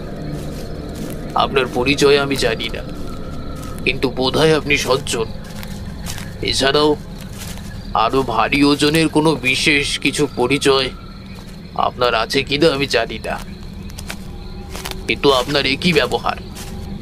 কারণ হয়তো কিছুই নেই, তবুও আমি আপনার কথা ফেলতে পারিনি, তাই দারোগা বাড়িও চাইনি। কিন্তু এবার আপনি বলুন, এসব এসব কি? বলবো, কিন্তু এখানে নয়। সেসব কথা সকলের শোনা অনুচিত। আপনার সঙ্গে কথা বলার আগে আমি একবার আপনার ছেলের সঙ্গে আলাদা করে কথা বলতে চাই। তার হাতে সময় বেশি নেই, আপনি অনুমতি দিন। বেশ, যান। সহজ ঠাকুর পৈঠার কাছে রইল। গিন্নিকে দেখতে পেলাম না। বোধহয় তিনি নিজের ঘরে গিয়েছেন। এবার হয়তো বুঝেছেন ছেলের গলায় এসে পড়া ফাঁসির দড়িটা এড়িয়ে যাওয়া যাচ্ছে। আবার এসে ঢুকলাম আনন্দ নারায়ণের ঘরে। ঘরে ঢুকে দরজাটা আমি বন্ধ করলাম। বিনা ভূমিকায় তাকে জিজ্ঞাসা করলাম, কোথায় পেলে তার সন্ধান? আর কেনই বা করতে গেলে এমন একটা কাজ? কৌতূহলে বসে করে ফেলেছি। 3 বছর আগে আমি বেনারস গিয়েছিলাম। সেইখানেই ঘুরতে ঘুরতে একটা পুরনো বাড়ির দরজায় এক সাধুর সঙ্গে দেখা হয়। সাধুই আমাকে যে কদিন রাখে তার সঙ্গে। সে অনেক রকম সাধনা করত। প্রথম তাকে আমার ভীষণ ভয় করত। সে আমায় যেন কেমন অদ্ভুতভাবে দেখতো। এইসব সেই শিখিয়েছে। বলেছিল সাধনায় যদি সিদ্ধ হই তাহলে নাকি আর কোনো শক্তি বাকি থাকবে না, যা আমার হবে। তার কাছ থেকে সব শিখে বাড়ি ফিরে আসি। তারপর গোপনে সব ষড়যন্ত্র করে সাধনা শুরু করি, আর সিদ্ধি লাভ হয় আমার। কিন্তু শেষ অবধি যে এমন, আমি তা ভাবতেও পারিনি। চোখের সামনে দেখলাম সাদা হয়ে যাচ্ছে 25 বছরের রক্ত গরম ছেলেটা। যে তোমাকে এইসব শিখিয়েছে সে আর যাই হোক সাধক হতে পারে না। জানি না সে কে, কিন্তু অবশ্যই সে অসাধু, তাতে কোনো সন্দেহ নেই। তার হয়তো নিজের কোনো গুপ্ত স্বার্থ ছিল, হয়তো বা ছিল না। অকারণে অন্যের অনিষ্ট করা তার স্বভাব, তার রুচি। তাই সে তোমায় এই পথ দেখিয়েছে। কিন্তু সাধনা করলেই যে বিপদ হবে এমন কিন্তু কোনো কথা নেই। সংযমের সঙ্গে সাধনা করলে যক্ষিণী সাফল্যই প্রদান করবেন। তবে তোমার বিপত্তি ঘটল কেন? তোমার যদি সাফল্যের প্রয়োজন ছিল তাহলে তুমি তাকে জননী বা কন্যা রূপে কেন চাওনি? এ আপনি কি বলছেন? জননী বা কন্যা এই রূপেও তাকে ডাকা যায়? কেন? তোমায় সেই ব্যক্তি বলেনি এই বিষয়ে কিছু? না তো, সে তো বলেছিল কেবল প্রেমিকা রূপেই আরাধনা করা যায় এই দেবীর। শিশুর মতো উত্তর দিল আনন্দ। আমি একটু হাসলাম, বললাম, না বুঝে ব্যবহার হয়েছ একজনের। সে কোনো দেবী ছিল না, সে আদতে একজন উপদেবী, একজন যক্ষিণী। তাকে তুষ্ট করে এতদিন যেমন সুখ পেয়েছ, তেমন দারুণ অশনি ঘনিয়ে আসতে চলেছ তোমার জীবনে। বেশি বিলম্ব নেই। এরপর তাকে যক্ষিণীর রোষে সাধকের কি দশা হয় জীবনে মরণে সে কথা বললাম। আকুল হয়ে আনন্দ নারায়ণ আমার পায়ে পড়ল, গলায় আকুতি আর অনুরোধ। আপনি আমায় বাঁচান ঠাকুরমশাই, আমি এমন করে মরতে চাই না। আর মরলেও তো আমার শান্তি হবে না, আমার আত্মার কোনো গতি হবে না। আমি না বুঝে ভুল করে ফেলেছি, কিন্তু আপনি আমায় বাঁচান। ওঠো ওঠো, বাঁচাবো বলেই তো এসেছি, কিন্তু এভাবে তো হবে না। দাঁড়াও, আগে খবর নিতে হবে ওইদিকে দাহকার্য শেষ হয়েছে কিনা, না হলে তো কিছুই করা যাবে না। তোমার কোনো ভয় নেই, আমি কথা দিচ্ছি যা হওয়ার তা হয়েছে, কিন্তু নতুন করে কোনো ক্ষতি আর হবে না এ বাড়ির। এই বলে আমি ঘরের দরজা খুলে বাইরে এলাম। গোবিন্দ হেঁটে আসছিল, তাকে বললাম, ওদিকে কত দূর? আগে জল ঢালা হয়ে গেছে, সকলে শুদ্ধ হচ্ছে এবার। বেশ, তবে সময় হয়েছে। আমি ঘরে ঢুকে আনন্দকে বললাম, চলো এবার আমাদের শুদ্ধ হতে হবে। বেরিয়ে এলাম ঘর থেকে। বাড়ির কর্ত্রী অন্যান্য কয়েকজন মহিলার সঙ্গে উঠোনের এক কোনো আয়োজন করেছিলেন। ভেজানো ছোলা, আদা কুচো, নিম পাতা আর খড়ের আগুন জ্বালানোর ব্যবস্থা করেছিলেন তারা। সব যাত্রীরা স্নান সেরে এসে আগুন সেগে ছোলা আদা মুখে দেবে, তারই আয়োজন। কিন্তু এই তো শেষ কথা নয়। আমি গিন্নিকে বললাম, মা, সমস্ত বাড়ি নিকোনো হয়েছে? ঘোমটার ভিতর থেকে জবাব দিলেন তিনি, আগে হয়েছে। বেশ, আর তাহলে কোনো বাধা নেই। সহজ ঠাকুর, এ বাড়ির পুকুরটা কোন দিকে? কি পুকুর? আসুন আসুন, আমি দেখিয়ে দিচ্ছি, আসুন। সে কি কর্তা, আপনি থাকেন? আপনি কেন? আমি যাচ্ছি, আসুন ঠাকুর মশাই। সহজের দেখানো পথ ধরে আমরা বাড়ির পিছন দিকে এলাম। খিড়কি দরজার খানিক দূরে ছোট পুকুর, চাঁদের ছায়া পড়েছে তার জলে। তাড়াতাড়ি স্নান করে নিলাম আমি। আনন্দ নারায়ণকেও স্নান করে নিতে বললাম। ঘটনাচক্রে অনেক ভুলচুক হয়ে গিয়েছিল এরই মধ্যে, কিন্তু আমাদের তখন কোনো উপায়ও ছিল না, সময়ও ছিল না। এইবার সকল কিছু শুদ্ধ করে নিয়ে এলাম। তারপর আমার ঝোলা থেকে একটা তামাক পাতা খুঁজে বের করে কবচ তৈরি করতে বসলাম।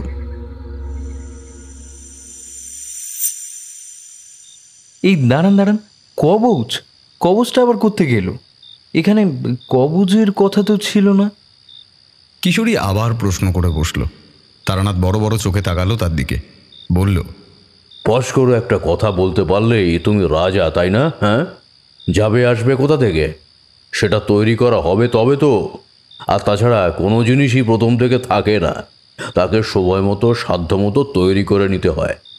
এই যেমন একটা গাছে প্রথমে মুকুল আসে, তারপরে ফল, সেটাও সেই সময়ের কারবার, বুঝলে?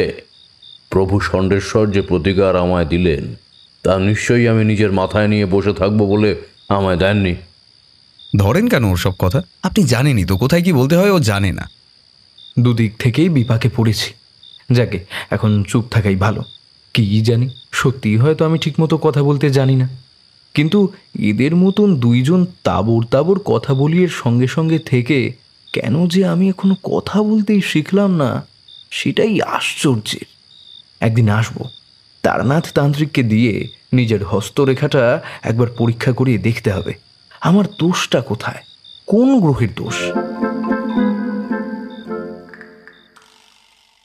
যাই হোক, তো যা বলছিলাম, সেই ত্রিপত্র স্বয়ং শিবের আশীর্বাদের চিহ্ন তামার পাতে মুড়ে অক্ষয় কবচ তৈরি করলাম। তারপর আনন্দ নারায়ণের দক্ষিণ বাহুমূলে তা বেঁধে দিলাম। এদিকে অন্যান্য সব কাজ ততক্ষণে হয়ে গিয়েছে। সকলে এসে জুটেছে আমাদের চারিপাশে। কবচটা হাতে বেঁধে দিয়ে বললাম, অনন্তনারায়ণ, এই কবচ যেন ততদিন তোমার হাতে বাঁধা থাকে যতদিন তোমার দেহে প্রাণ থাকবে।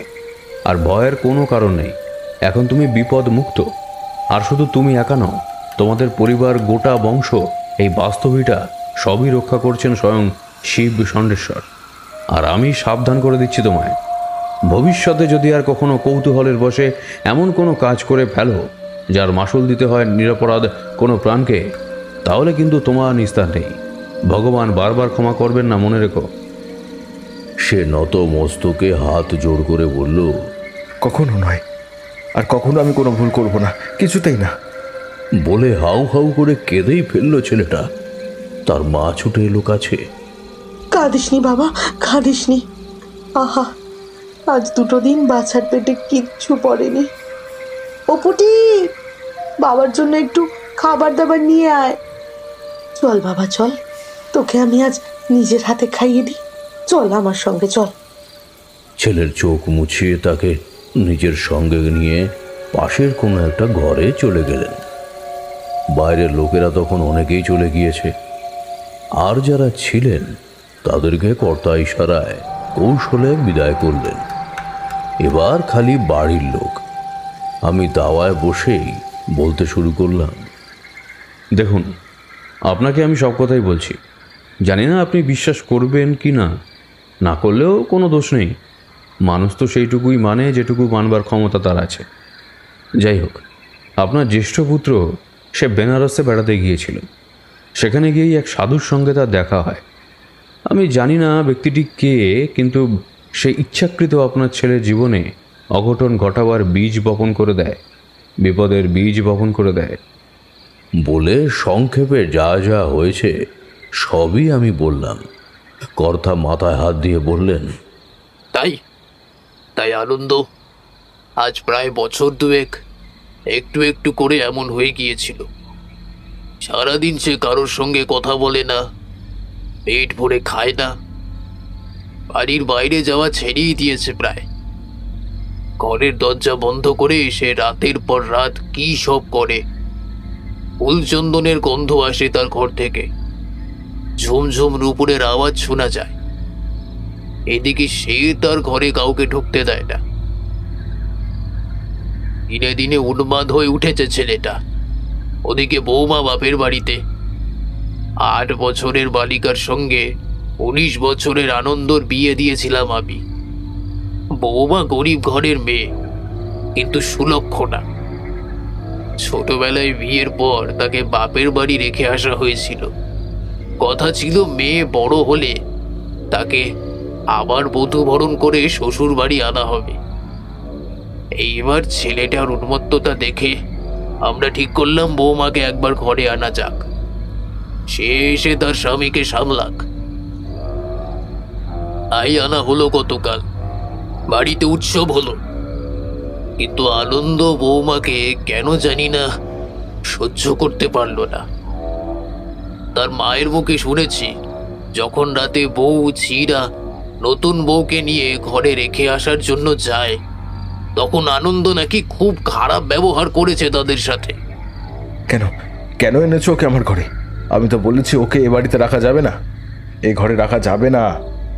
ওকে ওর বাপের বাড়ি পাঠিয়ে দাও, না হলে মহা ক্ষতি হয়ে যাবে, খুব বিপদ। কিন্তু তার কথা কেউ শোনেনি।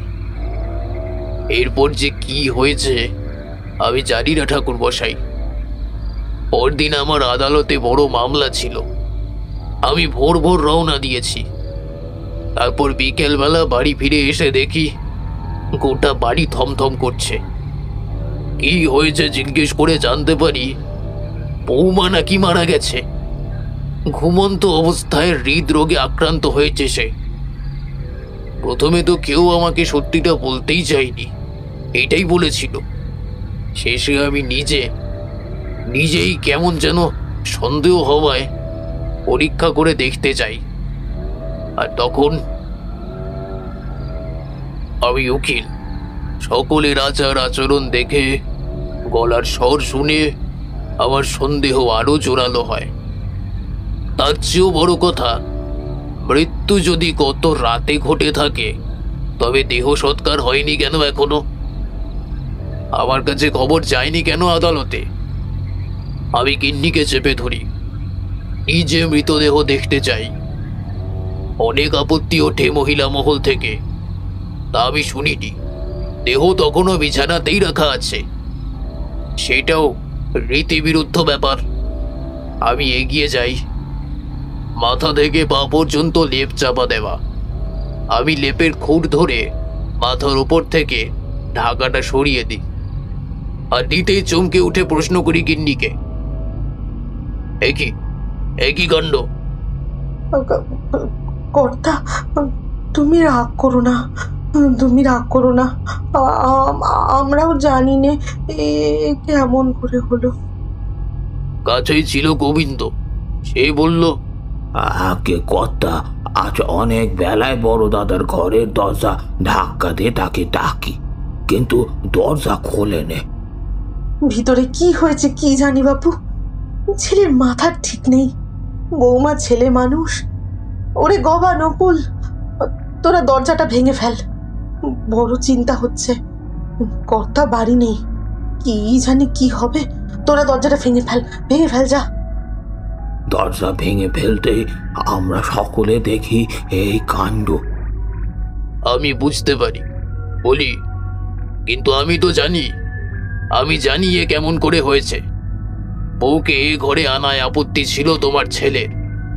সে তো আর সুস্থ নেই, উন্মাদ হয়ে গেছে। উন্মাদ হয়ে বন্ধ করে রাতের বেলা বা ভোর রাতে যখনই হোক সে নিজের হাতে খুন করেছে এই ঘুমন্ত অবলা অসহায় মেয়েটাকে। দাদা, কোনো ক্ষমা হবে না। যেমন মেরেছে তেমন মরবে ও। আমি নিজে মামলা লড়ব, ফাঁসি কাঠে চড়াবো তোমার খুনি ছেলেকে।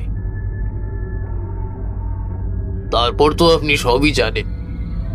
হ্যাঁ জানি, কিন্তু আপনি জেনে রাখুন, অপরাধ আপনার ছেলে করেনি, তার দায় ওর করা একটা ভুলের। অবশ্য ভুলটা সে না জেনেই করেছিল। যে তাকে এ পথ দেখিয়েছে সে অনেক গুরুত্বপূর্ণ তথ্যই দেয়নি, অনেক কিছু গোপন রেখেছে তার কাছ থেকে। তাই আমি বলি, ছেলেকে ক্ষমা করে দিন। যে চক্রে সে পড়েছিল সেই চক্রটা কেটে গিয়েছে, এখন তাকে স্বাভাবিক হতে দিন। কিন্তু আমি বৌমার বাপের বাড়িতে কি বলে মুখ দেখাবো? কি বলবো তার বাপ মাকে? গরিব বলে কি তাদের মন নেই? কি বলে তাদের আমি সান্ত্বনা দেব? সত্যি কথা বলবেন না, তারা কষ্ট পাবে, হয়তো বিশ্বাসও করবেন না। তাহলে তাদের বলবেন যে তাদের মেয়ের মৃত্যু হয়েছে হৃদরোগে আক্রান্ত হয়ে। কথাটা মিথ্যা হলেও তাদের কষ্ট কিছুটা লাঘব হবে। আর একটা কথা জানেন তো, ক্ষেত্র বিশেষে বা কোনো ভালো কাজ করার জন্য যদি একটু মিথ্যা কথা বলা হয় তাতে কোনো দোষ নেই। সেই অশ্বত্থামা হত ইতি গজ কাণ্ডটা মনে আছে তো? এও সেই রকমই। কি বুঝতে পারলেন আপনি? ওই তো, আনন্দ নারায়ণ সুরসুন্দরীর প্রেমে তখন গলা পর্যন্ত ডুবে আছে। প্রতি রাতে সে স্বর্গের চেয়েও অধিক সুখ লাভ করে, কিন্তু সুন্দরী তাকে পরিষ্কার জানিয়ে দিয়েছে আনন্দর জীবনে অন্য কোনো নারী আসা তো দূরের কথা, তার নাম আসারও উপায় নেই। এলে সেই মেয়ে তো মরবেই, সঙ্গে কাল ঘটতে বাধ্য আনন্দের। ওদিকে আনন্দ ততক্ষণে একরকম পাগল হয়ে গেছে, বশ হয়ে গেছে যক্ষিণী। সে যা বলে ঠিক তাই করে সে, আর সমস্ত সংসার মিথ্যে। কিন্তু তার কথায় তো আর কর্তা কাজ করেন না, তাই ঘরে আসেন নতুন বউ, আর তাকে দেখেই প্রমাদগণে আনন্দ। অবশেষে বউকে ঘরে রেখে বাকিরা চলে যায়। মরতে এসেছো এখানে? শয়তানি মেয়ে মানুষ, মুখ দেখতে চায় না তোর। কি দোষ করেছি আমি? আপনি আপনি আমায় এরকম কেন বলছেন? হ্যাঁ, কি দোষ করেছি?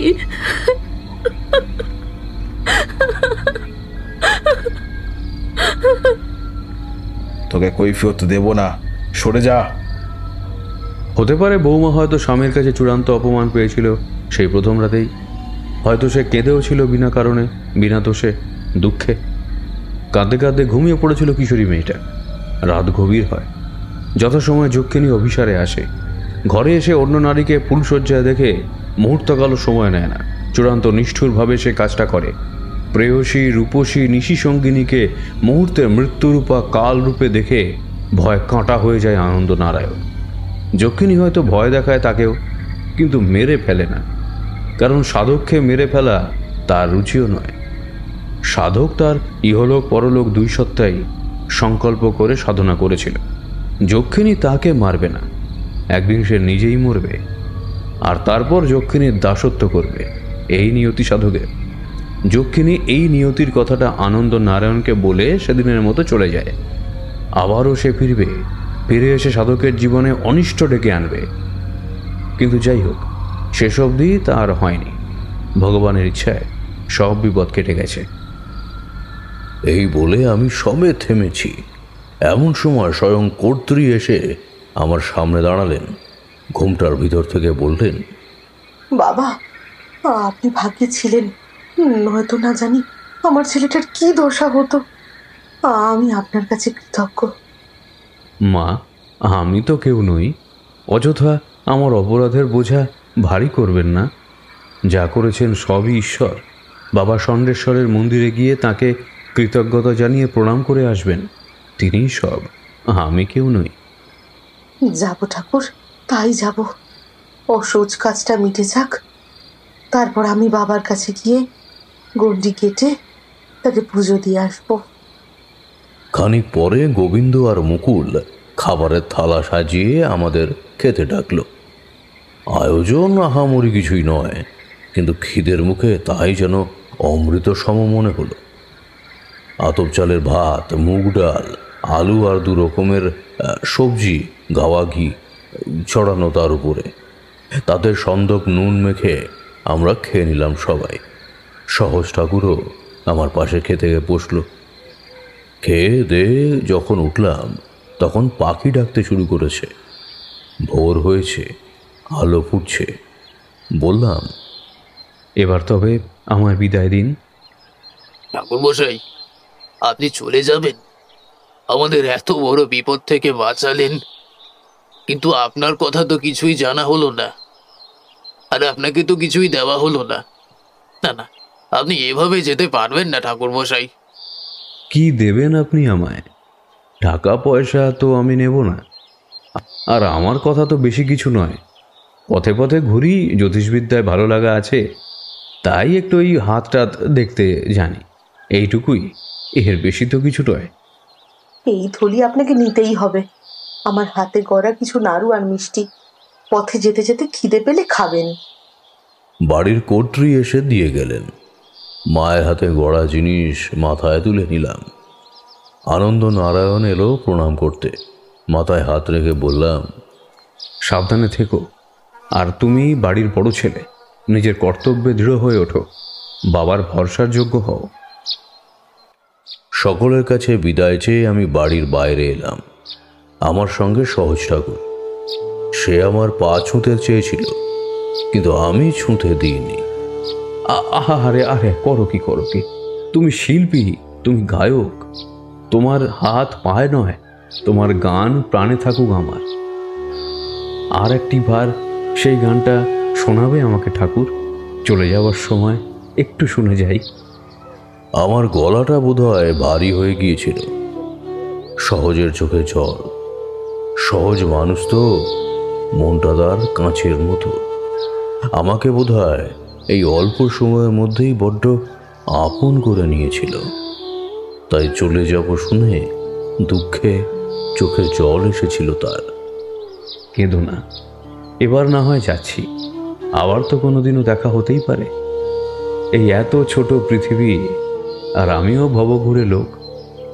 কখন আবার ঘুরতে ঘুরতে তোমার সঙ্গে দেখা হয়ে যাবে, কোনো পথের বাঁকে তোমার গান শুনতে পাবো হয়তো। তার কি কোনো ঠিক আছে গো ঠাকুর? ভোরের আলোয় পাখিদের নরম গলায় গান ছড়িয়ে পড়ছে, ঠান্ডা হাওয়ায় পবিত্রতা ভেসে বেড়াচ্ছে। সেই সুন্দর সময় সহজ বাউল গেয়ে উঠল সেই গানটা। পরাণ পাখি পাখা মেলে উড়তে চায় আসমানে, পরাণ পাখি পাখা মেলে, উড়তে চায় আসমানে, দেহ খাঁচায় বন্দি পাখি, পোষ মানে না গানে। শিখলি কাটা সুর ধরেছে, শিখলি কাটা সুর ধরেছে, কে যেন এক তারে। সে সুর শুনে পড়ছি দয়াল, সে সুর শুনে পড়ছি দয়াল, বাহিরে অন্তরে। চলতে চলতে আমি এক সময় তাকে পিছনে ফেলে একবারও পিছনের দিকে না তাকিয়ে সোজা সামনে হেঁটে চললাম। অনেক দূরে চলে গিয়েছি, বাউল আমার থেকে অনেক দূরে পিছনে দাঁড়িয়ে, কিন্তু তবু তার গান শ্রবণে বাজছে। আহা, কি কথা! শিখলি কাটা সুর ধরেছে, কে যেন এক তারে। সে সুর শুনে পড়ছি দয়াল, বাহিরে অন্তরে। কি কথা!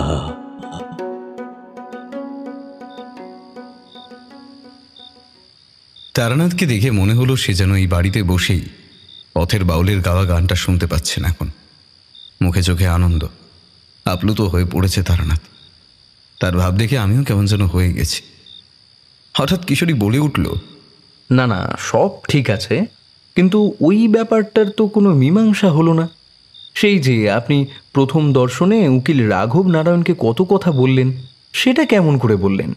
কি করে জানলেন ব্যাপারটা আপনি তখন? তারানাথ আর চটলেন না। হয়তো তিনি বুঝেছেন অপাত্রে রাগ করা অযৌক্তিক কাজ। শান্ত গলায় বললেন, বললাম না, এই সাধনার নিয়মিতাই। বাড়ির একজন পুরুষ যদি এই সাধনা শুরু করে, তাহলে তার গোত্র অনুযায়ী সমস্ত পরিবারের সব বয়সী সকল পুরুষ যক্ষিণীর সম্পদ হয়ে যায়। কাজেই এক সাধকে রুষ্ট হলে যক্ষিণী দ্বিতীয় সাধক হিসাবে প্রথমে ওই পরিবারেরই অন্য কোনো পুরুষকে আকৃষ্ট করে। কিভাবে করে তা তো তোমাদের বলেইছি। রাঘব নারায়ণের কাছে এসে আমি তার আসন্ন বিপদের কথা জানতে পারি, আর বিপদের ছায়াও দেখতে পাই। তাকে ঘিরে থাকা সেই ছায়াটা সুরসুন্দরীর ছায়া। পুরুষ প্রেয়সী যক্ষিণীকে প্রেমিকা রূপে চেয়ে সাধনা করা হয়েছে, তাই এমন হচ্ছে। না হলে ব্যাপারটা অন্যরকম হতো। কিন্তু ভুল যখন হয়েই গেছে, তখন যক্ষিণী নিষ্পৃহ থাকবে কি করে? রাঘব নারায়ণ পৌর হলেও পুরুষ হিসাবে যে লোভনীয় তার ব্যক্তিত্ব, তা তো তোমাদের বললাম। ব্যাস, এইটুকুই, আর কিছুই নেই। অন্য সময় হলে বুড়বাক কিশোরীটায় এরকম সৃষ্টি ছাড়া কথাটা শুনে তারানাথ রাগে ফেটে পড়তেন, তাতে কোনো সন্দেহ নেই। কিন্তু আজ অন্যরকম। তিনি কল্পনায় সহজ বাউলকে দেখতে পাচ্ছেন। হয়তো গান শুনছেন, দীনদয়ালের গান শুনছেন। কল্পশ্রবণ জুড়ে তারানাথ গুনগুন করে গেয়ে উঠলেন একটা সুর, আমরা শুনলাম। 10-25 হিসাব নিকাশ রইবে বাকি পড়ে, 10-25 হিসাব নিকাশ রইবে বাকি পড়ে। মাটির দেহ মাটি হবে কাঁচা মাটির ঘরে, পাকা দালান কেনার করি, পাকা দালান কেনার করি, দিলে না আমারে। কেঁদে কেঁদে জনম গেল, ডেকে ডেকে জনম গেল।